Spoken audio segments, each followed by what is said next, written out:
Magandang araw po mga ka-GPS. Meron akong balon dito sa aking lote na 45 feet ang lalim. Ngayon, linagyan ko siya ng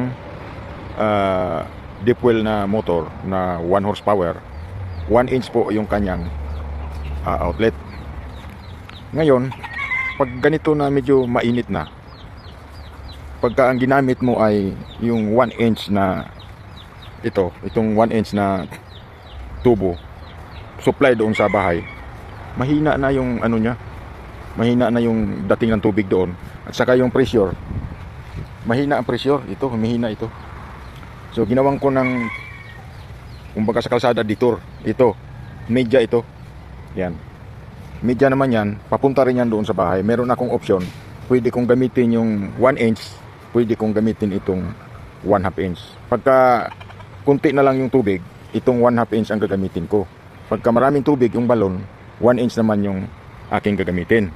Kasi pag ginamit ko itong 1/2 inch na maraming tubig ang balon, sumasabog itong mga tubo, kaya may mga tali-tali na, ayan o, may tali na. Pag pinaandar mo, kailangan bubuksan mo to, dahil pag hindi mo binuksan yan, pag andar niya, mabigla ang supply dito, sumasabog naglilik itong mga tubo na maliit. So ibig sabihin, lalabas dito yung tubig, ito yung barbula, lalabas dito, lalabas din doon sa kabila. So pag hindi mo napansin yun, masisira itong maliit na tubo.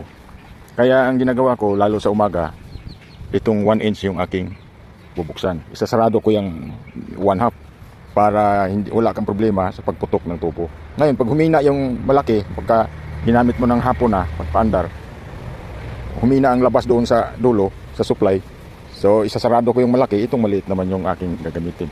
Sinishare ko lang po ang solusyon para hindi masira itong luma kong motor. So hanggang dito na lang po. Maraming salamat po.